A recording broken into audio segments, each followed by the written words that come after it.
Alright, and welcome back everyone. Today on Bumblebee, we're gonna get nosy and judgy over the top 10 messed up royal family rules you never knew. Kiss the hand, which will be our first point. Believe it or not, kissing the hand or feet of a royal is a tradition that goes back to ancient times. Nowadays, the most remaining monarchies have tossed that tradition aside because, well, hygiene, it's annoying, people don't respect boundaries, and as a kid, nobody has ever liked that. Moroccan royalty, however, has hung on to the tradition. King Mohammed is a big old fan of this old-timely custom and has ensured it is legally mandated. Come across a royal on accident? Hand kiss. Having a meeting? Hand kiss. Why talk to the hand when you can give it a little smoochy smooch? Anyways, they did recently have to ban it for the duration of the pandemic to protect the king, obviously, but as of late 2022, the law is back. Hilariously, his son, like all little kids, hates the whole kissing thing. In 2016, a video went viral of Prince Moulay Hassan whipping his hand away and refusing to have a kiss as he went down a line of visiting dignitaries greeting them. His father found humor in it and widely joked the hand-kissing tradition will likely be retired with the prince. Imagine being so good at your job it becomes law that you're locked into it for life. The Bureau of Astronomy for lifers. In ancient China, the emperor was known as the son of heaven, and society functioned off the concept that the emperor was God-appointed. Naturally, the imperial government would regularly reinforce the idea of the emperor's divine right by using stories and symbolism that indicated heaven's pleasure at the emperor's leadership. The stories and symbolism came from astronomy, with the study equated to divining the future of the empire and its rulers. As of the Qin dynasty, their government had special departments specifically for celestial phenomena, drawing up calendars, producing advice, and evidence. When Zhu Yozong, the first emperor of the Ming dynasty, came to power, he was not only so impressed with the astronomers and their predictions, but also the ability to see past the normal eye. Why, hell, he decided the rules were needed to control the Imperial Bureau of Astronomy. These men were practically prophetic, and this skill invaluable. What if someone stole it? Or one of them wanted to quit and waste their brains on being a farmer instead? No, Zhu needed to make sure that under wraps and locked up for only the Son of Heaven's use. His rule bound all officials in the bureau to their posts, forbidding them from transferring to other departments, leaving for another position, or learning another position.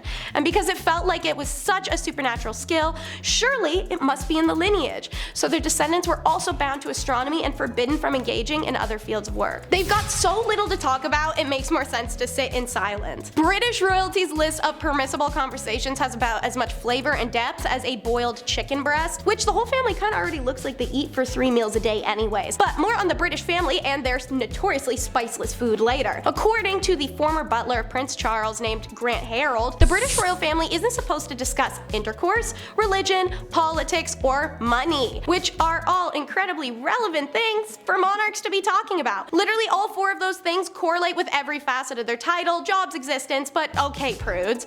It's against royal etiquette to discuss these subjects between royals, commoners and royals, or even for commoners who are just at a royal event. Prince Charles was apparently a regular breaker of this rule, as proven in 2015 when The Guardian won the 10-year legal press for the release of the so-called Black Spider letters. The Queen herself has made many indirect references to political battles, and naturally, the media aired out Meghan Markle when she once whispered her approval on Ireland's vote to legalize the Big A for women. Instead, Grant said it's advised to discuss travel and the weather only. This has got to be the most boring family on earth, guys. I couldn't survive 2 minutes in that house. When you're royal, you have the pick of the litter, but not without consequence. Much like Queen Elizabeth in the UK, the Emperor of Japan, currently Naruhito, who took the throne in 2019 following the abdication of his father, Akihito, does not play an active role in politics for the country, more so a mouthpiece. However, they still follow some of the most wildly uptight rules imaginable, and one of them is how female members of the Japanese royal family are forbidden from marrying commoners. You can marry who you love, absolutely, but baby girl, should it be a commoner, you have to forfeit the princess status for them. Once known as Princess Nori, now Sayako Kuroda, she took this step in 2005 when she married her older brother's longtime school friend. Princess Mako became engaged to Kamarua, former classmate, in 2017 and addressed the press stating, "From the time I was a child, I was aware upon marrying I would give up my position as a member of the imperial household. Given that situation, I tried to assist the emperor and do whatever I could to fulfill my role as a member in the imperial household, while also valuing my own life." The two were wed in 2021 and Mako now works in New York City. Naturally, there are double double standards. The same sacrifice was not required of Prince Akishino, the brother of Sayako, and when he married outside of the Japanese aristocracy. His wife is the daughter of a university professor. Ashiko's wife wasn't the first commoner woman to marry into the Japanese royal family, but she was the first from a middle-class background and was subsequently harassed and dragged through the mud. A royal family that says, hey, leave the dog out of this. Thailand had a pre-existing law that if you insult the members of the royal family in any kind of way, keep in mind it's the royals themselves that get to decide if you offended them, so you could really get in trouble for just like picking your nose near them. It could land you in prison. Each of the offenses is 15 years in prison too.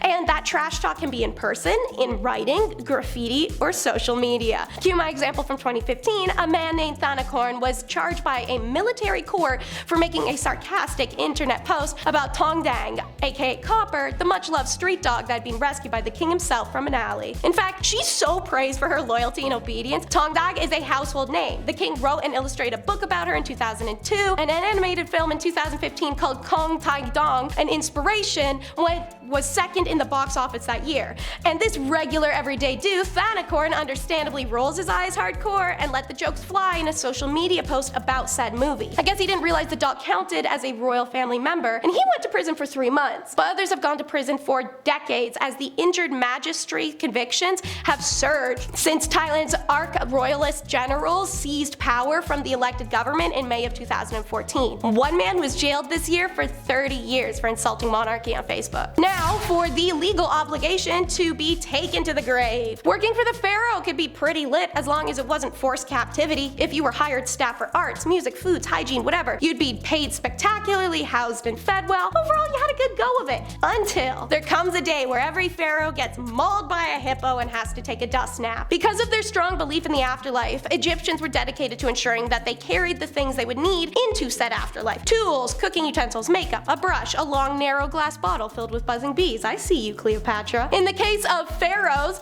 who were considered to be the most important people alive, they required their workers, enslaved or contracted, in their afterlife if they were to continue living lives of comfort and luxury even after death. Many other individuals of high rank in ancient Egypt who had staffing would also often be buried with their workers, the same as pharaohs, treated as if they were moving into a new house with their masters. And this was the rules. You were a servant, you were expected to go quietly, willingly. Hell, they wanted you to be so excited you practically threw yourself in the tomb and begged them to bury you in. Before any of the pharaohs that are the most famous today came into power, however, the tradition underwent a change. Obviously, burying people in there is pretty cruel, and after a while people got real sick of having to die when the pharaoh does. However, the pharaoh still requires servants in the afterlife to perform various menial tasks for them and maintain their palace. This led to the introduction of shabti, tiny carved figures that were placed within the tombs of the pharaohs. They're shaped like small mummies, and each of them had special details carved into them on what jobs and tasks they would have in the afterlife. Imagine pointing at a fish and going, "Hey, look, a fish," and its response is,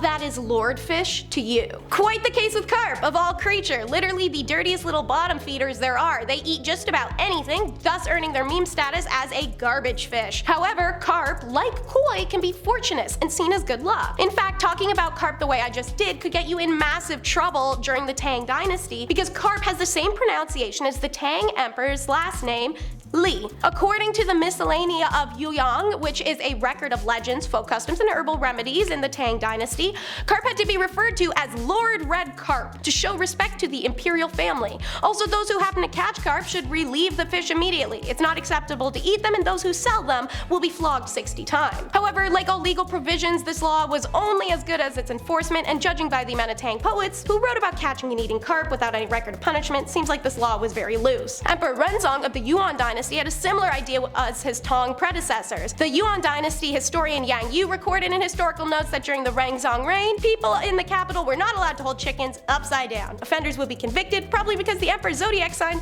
was a chicken. Now, it's China's shorty selection system in the Forbidden City. Inside the Forbidden City, most women were maids and servants, but there were the notorious concubines. Their task was to bear children to the emperor, as many as he could father, because that's what he was focusing on when walking into a harem of women who couldn't say no to him and were also the baddest biddies the empire had to offer. Anyways, women were selected for the court as early as the Jin dynasty, and the aesthetic selection criteria did range from emperor to emperor. According to law, all young unmarried women went through the selection process. Only girls who were married or had a certified physical disability or physical deformity were exempt.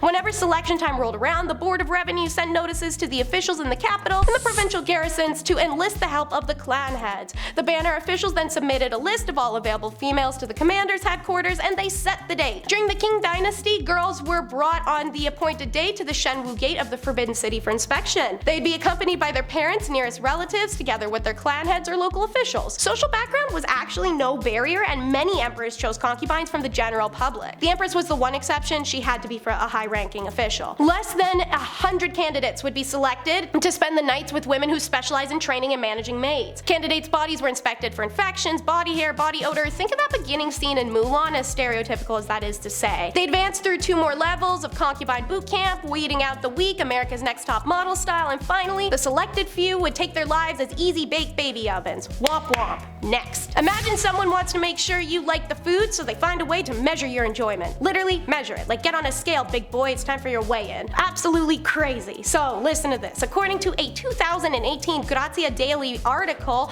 with the representative of British Windsor family, before and after Christmas dinner, everyone gets weighed. Ho ho ho, jolly occasion. The weird tradition apparently dates back to King Edward VII's reign in the early 1900s. His Majesty was apparently concerned about the people's health and whether or not they're eating well enough on Christmas. So, each person attending this dinner is required to get weighed on a pair of antique scales both before and after eating. If they gain in weight, it signals they truly enjoyed themselves at the table and the king did his job. Oh yeah, and you are obligated to know how much you weigh too before and after, so don't think you can ceiling stare your way through this one. The tradition was depicted in a scene in the 2021 film Spencer, in which Princess Diana, played by Kristen Stewart, understandably tweaks a little and expresses her distaste over the entire debacle. Pop off as usual, Princess D. Some other fun royal Christmas activities are the guests are expected to enter the room in order of seniority, whatever the hell that means, and wear paper hats even though the queen doesn't have to wear one. And last but not least, rules are meant to be broken. Like all monarchies, Spain does have its royal protocols, and they regulate the normal stuff, how you talk, walk, dress, the elegance in which you hold your regal frame. Spain has these royal protocols alright, and we know that because Queen Letizia